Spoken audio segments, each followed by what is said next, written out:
जी review. बोले। मेरा review ना सिर्फ अपने ग्रुप 17 का है, मेरा टोटल सूफी गाइडेंस का रिव्यू है।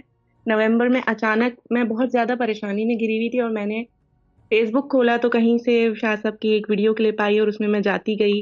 फ्री क्लिनिक पे मैंने ज्वाइन किया ईमेल के थ्रू। मैंने वेबसाइट पे राब्ता किया था। मुझे गुलाब चंद की कॉल आई। जब से मैं इस ग्रुप से कनेक्टेड हूँ, जितना मेरा डिप्रेशन था वो सब खत्म हुआ। नमाज की तरफ पहले शैतान बहुत बहकाता था, दिल नहीं चाहता था, तमाम चीजों पे दिल ठुका। और एडमिन और पूरा प्लेटफॉर्म की जितने वॉलंटियर्स हैं, सब इतना अच्छा गाइड करते हैं। खुद कॉल करके शाह साहब कोई भी मसला हो फौरन और बहुत अच्छे से समझाते हैं। अब तक मेरी मिदत बाजी, गुलाब चंद और एक दफा सिस्टर जायरा सबसे बात हुई। They are all great and so loving.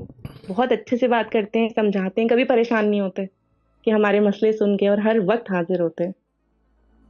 तो इस प्लेटफॉर्म का तो कोई जवाब ही नहीं है। इससे नो पहले मैंने डाउट काफी अबाउट इट, वजाइफ इसमें की, तो ये बात तो सही है कोई कि कोई जवाब नहीं जवाब है। नहीं और है। इससे कनेक्ट होने के बाद शाह साहब दिल ही नहीं चाहता किसी और तरफ जाए, हाँ, सारा ये दिन वो अपने भी कहते थे, वजीफों ये में। भी कहते थे क्यों ड्रामा क्वीन, अभी नए हैं आप बहुत। हाँ, बहुत हाँ। एक्सपीरियंस है यहाँ पे। हाँ, ठीक है ना, हमने बड़े बड़े अ, बड़े बड़े घोड़सवार और ऊंट चलाने वाले और ऊंट गिरते हुए शाह देखे साहब हैं इस जब नमाज प्लेटफॉर्म की पे। छुट्टी हो और हाँ, वजीफा ना पढ़ना हो तो दिमाग आउट हो जाता है कि अल्लाह ऐसा क्यों हो रहा है, बस मुझे वजीफा पढ़ना है। मैं रोने बैठ जाती हूँ। एक दफा मैंने सिस्टर जायरा को बहुत तंग किया कि मेरी छुट्टी है लेकिन मुझे डिप्रेशन और मुझे वजीफा पढ़ना है, मेरा वजीफा छूट गया तो मुझे कुछ हो रहा है। मतलब इतना सारा दिन बस वजीफे और आपकी क्लिप्स देखना, और दिन भी अच्छा गुजरता है और जिंदगी भी अच्छी हो गई है अल्लाह अल्हम्दुलिल्लाह। ताला खैर रखे। चलें ठीक है बाजी, डन, अभी आधे घंटे बाद बात होगी। ठीक है ना, ओके तो ओके पोस्टिंग ओके, का अल्लाह ओके हाफिज। बाजी, ओके, खुदा हाफिज, ओके बाय, ओके बाय, अल्लाह ओके ताला अल्लाह ब्लेस हाफिज। यू।